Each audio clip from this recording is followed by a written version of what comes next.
Shut up and sit down.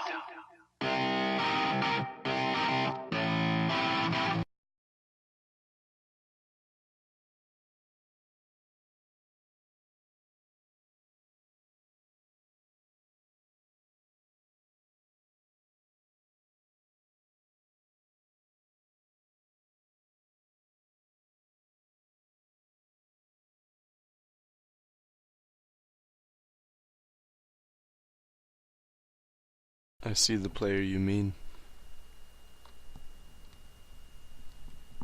Lapis Games? Yes. Take care. It has reached a higher level now. It can read our thoughts. It doesn't matter. It thinks we are part of the game. I like this player. It played well. It did not give up. It is reading our thoughts as though they were words on a screen. That is how it chooses to imagine many things, when it is deep in the dream of a game. Words make a wonderful interface, very flexible and less terrifying than staring at the reality behind the screen. They used to hear voices before the players could read, back in the days when those who did not play called the players witches and warlocks, and the players dreamed they flew through the air on sticks powered by demons. What did this player dream?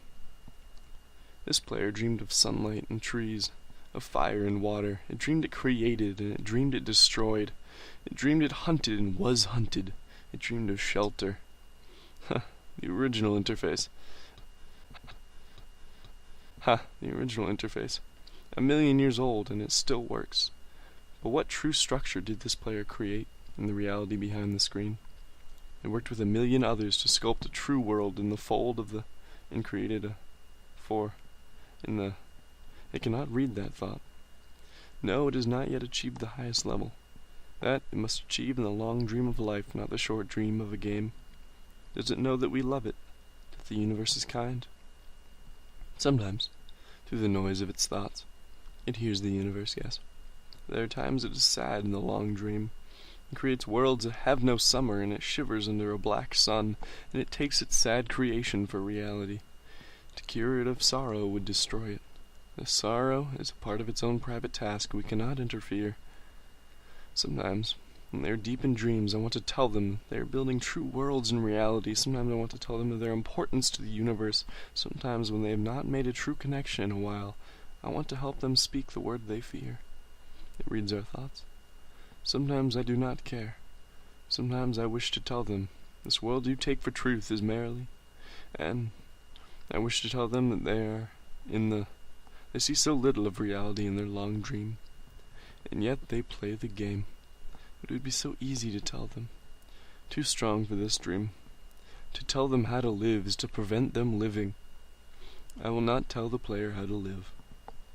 The player is growing restless. I will tell the player a story. But not the truth. No. A story that contains the truth safely in a cage of words, not the naked truth that can burn over any distance.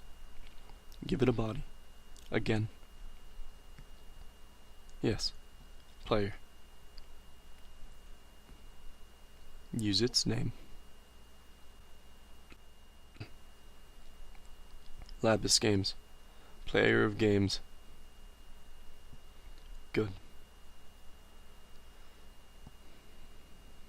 Take a breath now. Take another.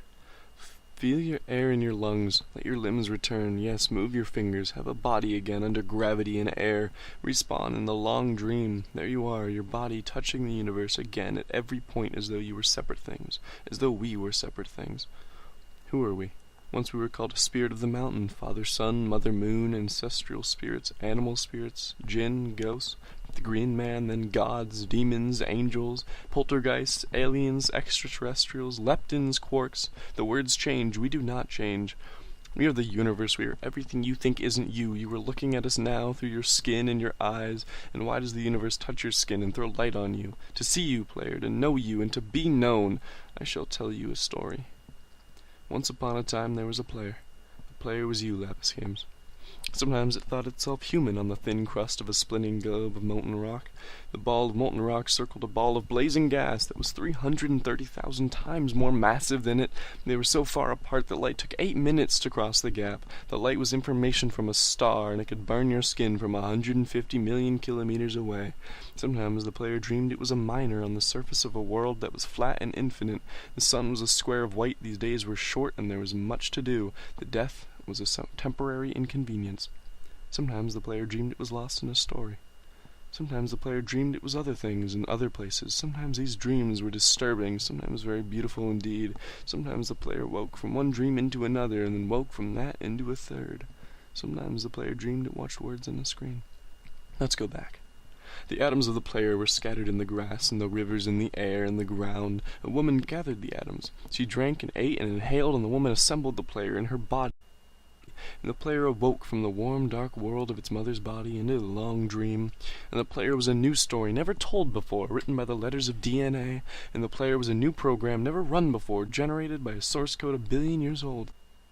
And the player was a new human, never alive before, made from nothing but milk and love. You are the player, the story, the program, the human made from nothing but milk and love. Let's go further back.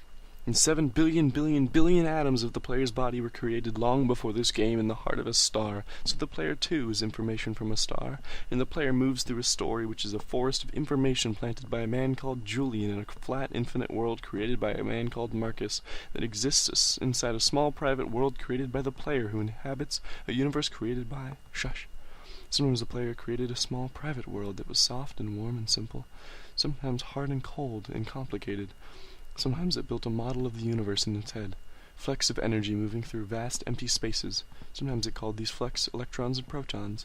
Sometimes it called them planets and stars. Sometimes it believed it was a universe that was made energy, that was made of offs and ons, zeros and ones, lines of code. Sometimes it believed it was playing a game. Sometimes it believed it was reading words on a screen. You were the player, reading words. Shush. Sometimes the player read lines of code on a screen, decoded them into words, decoded the words into meaning, decoded meaning into feelings, emotions, theories, ideas, and the player started to breathe faster and deeper and realized it was alive. It was alive. Those thousands of deaths had not been real. The player was alive. You were alive.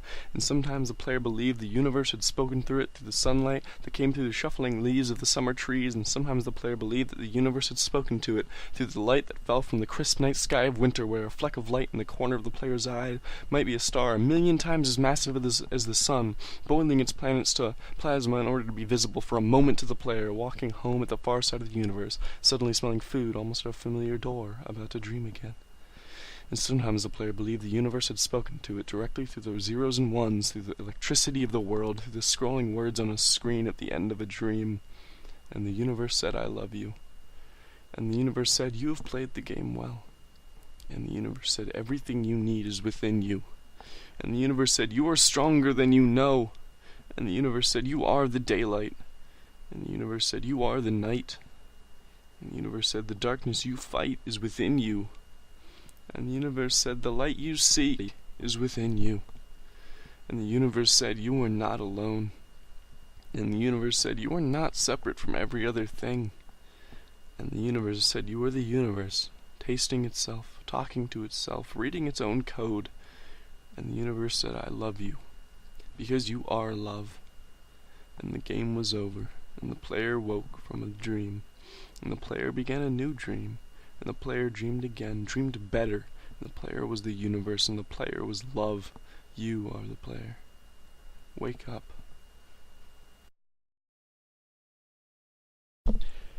Hey guys, Lapis Games here once again. This is after I just edited what little editing I did do to the Minecraft credits reading, which I wanted to do because I really like the Minecraft credits. I feel like they're really interesting how they tell the story. Sorry, I jiggled the camera. The story they tell is really interesting. I find that it's really kind of a dramatic thing. Like I really like the wording that they do, and it's kind of emotional. And I was sitting in a Skype call with some friends late at night, and I had just beaten the Ender Dragon on our server that we were playing on, and I started reading the credits out loud, and one of the people that was in the Skype call, as I was reading it to the two people that were in it, and they were just kind of listening. They were quiet, and I was like, I guess they want me to keep reading, so I read them all, and they thought it was really cool. and they said that I should probably do a video on it, and so I agreed. I was thinking about doing that because it's a cool thing, you know, and for people who haven't beat the Ender Dragon or don't want to do that, or even maybe don't have the game, just haven't had someone, because I always see YouTubers skip them and just press escape, like, what if someone wants to read them? And so, for people who haven't read them, or want to hear me read them, or just want, you know, refresher, or they haven't got around to beating it, you know, any reason that you might click on this video to read the Minecraft credits, here you go. This is going to be after the video, so I guess you would have already seen it, and so, yeah. Anyway, I did some editing on it with, like, just, like, little things, like if I reread a part that I messed up on, if I had the time, because it scrolls at fast some points, because, you know, they're like decent paragraphs and it's still scrolling the same speed, so there are points where it's like I say something and I'm waiting awkwardly for 10 seconds until the other thing comes up, and then the other times I'm like racing, okay, whew, alright, so yeah, so if you enjoyed, it would help me out, and really, I would really appreciate it if you gave this video a like, maybe share it to your friends who want to, you know, see the Minecraft credits, hear me read it, anything. And I warn you there, I mean, what am I saying? I'm acting as if this is going to be before the video. I just wanted to start out like a Minecraft credits, you know, have a nice smooth intro, you know, have a nice and like that. That's what I'm trying to do. So I'm going to put this after the fact, so. As you probably may have heard at some point in it, there are some jumpy parts. I may slip up a little, my voice might crack once, and like another time I slip up on a word, or say thousand is thousands or something. You know, there's a few little things I just didn't really I couldn't really edit out that well without it being kind of weird. So I just, you know, left those in. You know, I figured, and I'm human. I make a few mistakes when I'm reading something for that long, that speed. It happens. So, you know, it's best I recorded it a lot, and that was the best time. So I'm going with that. Anyway, thank you for watching. If you want to see more, I post videos every day at 4 o'clock, so you can subscribe. I will greatly appreciate it. You can comment, anything, don't really care. As long as, you know, I mean, even if it is rude, I don't care. If you comment, you comment. It gives me something to read when I come home from school, you know? It's interesting. If you want you can give me some constructive criticism. I don't care. I accept it greatly. I love constructive criticism. I apologize for the light, by the way. Anytime I move back, it glares all off my face. But yeah, later. I'll have better lighting in my new setup coming in a few months. Okay, so comment, subscribe, like, add it to your favorites, share it to your friends, show Uncle Jim. I don't care. Just do it. Ow. Thanks for watching.